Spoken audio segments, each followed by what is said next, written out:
घड़ी नजदीक आ रही है, वैसे वैसे कमलनाथ अपने हिंदुत्व वाले चेहरे को और मुखर करते नजर आ रहे हैं। ये रिपोर्ट आप देखिए।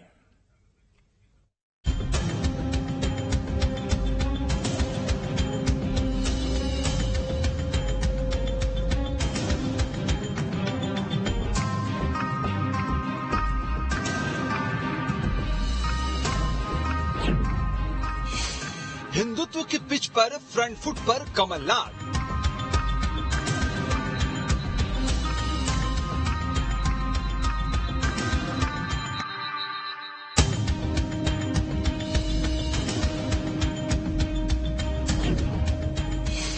हिंदुत्व के एजेंडे पर मिलेगा अपनों का साथ।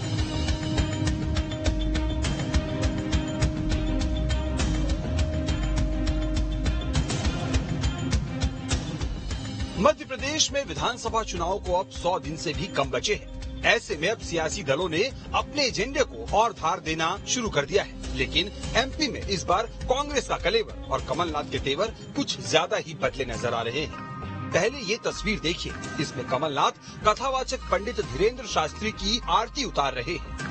दरअसल छिंदवाड़ा में कमलनाथ ने धीरेन्द्र शास्त्री की कथा का आयोजन करवाया, लेकिन जब धीरेन्द्र शास्त्री की आरती उतारने वाली कमलनाथ की तस्वीर सोशल मीडिया पर वायरल हुई तो कांग्रेस के ही आचार्य प्रमोद कृष्णन ने ट्वीट कर कमलनाथ की आलोचना कर डाली। उधर बीजेपी ने भी कमलनाथ को घेरने का मौका हाथ से जाने नहीं दिया। खुद पर उंगलियां उठने के बाद कमलनाथ ने क्या कहा, ये सुनिए। जी आप देखिए, दिग्विजय सिंह गए थे उनसे मिलने, राघोगढ़ गए महाराज जी, जयवर्धन के साथ उन्होंने खाना खाया, पचौरी जी, प्रियव्रत जी, सबके साथ, तो कोई उनसे दूर नहीं है।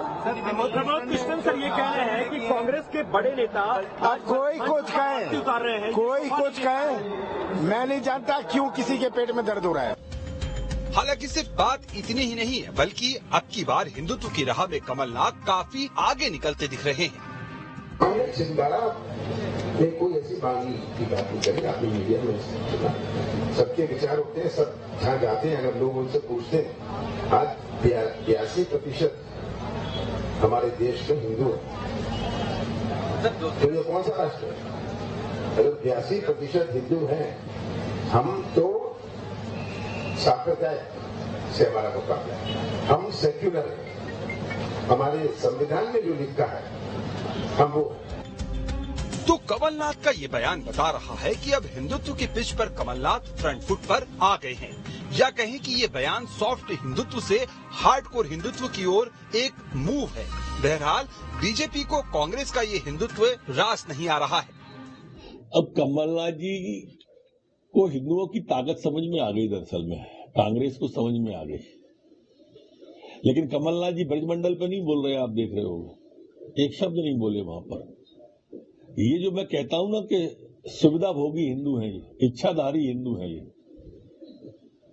ये व्यक्ति के हित के लिए, स्वयं के लिए काम करते हैं, समाज के लिए कभी काम नहीं करते, राष्ट्र के लिए काम नहीं करते, देश के लिए काम नहीं करते। इन्हें महान भारत में बदनाम भारत नजर आता है। ये इस तरह के लोग हैं। 2014 के बाद से कांग्रेस का कलेवर काफी हद तक बदला है। मध्य प्रदेश में 15 साल के वनवास के बाद जब कांग्रेस 2018 में सत्ता में लौटी थी तो इसमें भी सॉफ्ट हिंदुत्व का प्रयोग था। दरअसल कांग्रेस के घोषणा पत्र में तब सॉफ्ट हिंदुत्व की झलक दिखी थी। घोषणा पत्र में भगवान राम, नर्मदा, गौवंश और गौमूत्र का जिक्र था। एमपी में 2018 विधानसभा चुनाव से पहले राहुल गांधी उज्जैन महाकाल दर्शन को गए थे। 2 अक्टूबर 2018 को चित्रकूट से कांग्रेस ने राम वन गमन पथ यात्रा शुरू की थी। कमलनाथ सरकार में बुजुर्गों को कुंभ यात्रा कराने का फैसला लिया गया था। एमपी में पुजारियों का मानदेय 3 गुना बढ़ाकर 3000 करने का फैसला लिया गया था। तत्कालीन कमलनाथ सरकार ने 1000 गौशाला खोलने का भी वादा किया था। 2018 के चुनावी रण में कांग्रेस का टेम्पल रन भी खूब चर्चा में रहा था और 2018 में शुरू हुआ ये सिलसिला 2023 में भी जारी है। दरअसल 2018 में राहुल ने एमपी के कई मंदिरों में दर्शन किए। इन मंदिरों का प्रभाव 47 विधानसभा सीटों पर था, जिनमें कांग्रेस को 13 सीटों के फायदे के साथ 25 सीटें मिली, जबकि बीजेपी को तब 12 सीटों का नुकसान उठाना पड़ा था। बीजेपी मंदिर के प्रभाव वाले 47 में से 21 सीटें ही जीत पाई थी। 2023 के चुनाव से पहले कांग्रेस फिर सॉफ्ट हिंदुत्व की राह पर है। 25 नवंबर 2022 को राहुल भारत जोड़ो यात्रा के दौरान ओंकारेश्वर गए। ओंकारेश्वर में राहुल और प्रियंका ने मां नर्मदा की आरती की। 29 नवंबर 2022 को भी राहुल गांधी ने उज्जैन में महाकाल के दर्शन किए। 12 जून 2023 को प्रियंका गांधी ने जबलपुर में नर्मदा आरती की।